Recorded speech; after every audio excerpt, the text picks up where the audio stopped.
নমস্কার বন্ধুরা, বাংলা ভাষা এবং সাহিত্য বিষয়ক আমার এই চ্যানেলে তোমাদের সকলকে স্বাগত জানাই। আজকে বাংলা ভাষার একটি গুরুত্বপূর্ণ বিষয় সমাস নিয়ে আমি আলোচনা করব। তো সমাস নিয়ে তোমাদের প্রত্যেকের মনের মধ্যে হয়তো কিছুটা ভয় কাজ করে, কারণ সমাস একটা ভাস্ট বিষয়। তো আজকে এই সমাসের একটি গুরুত্বপূর্ণ বিভাজন, যেটি কর্মধারয় সমাস। কর্মধারয় সমাসের অনেকগুলো দিক রয়েছে। তো আমরা আজকে কিছু দিক সম্পর্কে আলোচনা করি, যে বিষয়গুলো নিয়ে তোমাদের মনের মধ্যে অনেক সময় সংশয় তৈরি হয়, অনেক ক্ষেত্রে অনেক জটিলতা তৈরি হয়। তো তোমরা এখনো যারা চ্যানেলটিকে সাবস্ক্রাইব করোনি, তারা চ্যানেলটিকে সাবস্ক্রাইব করে যুক্ত হও। সমাসের একাধিক পর্ব নিয়ে আমি পরপর আসবো, তোমরা চ্যানেলটির সঙ্গে যুক্ত থাকো, তোমাদের কাজে লাগবে। তো এসো আমরা আজকে সমাসের একটি গুরুত্বপূর্ণ দিক কর্মধারয় সমাস সম্পর্কে জেনে নিই। তার আগে বলি যে সমাস বলতে কি বোঝায়।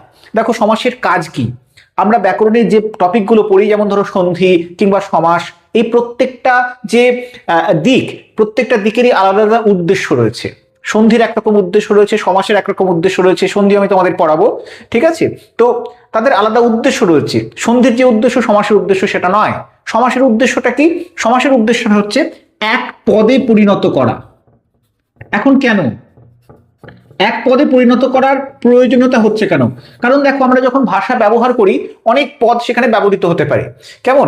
তো সেগুলো দেখা যাচ্ছে যে কিরকম পদ, যদি দুই বা তার থেকে বেশি পদ তারা পরস্পরের সঙ্গে অর্থ সম্পর্কযুক্ত হয়, তাদের মধ্যে যদি একটা অর্থের সম্পর্ক থাকে, তাহলে আমরা সেটাকে এক পদে পরিণত করতে পারি। যেমন আমার প্রয়োজন হচ্ছে যে শ্বেত সাদা এবং পদ্ম এই শব্দটাকে একসঙ্গে ব্যবহার করার।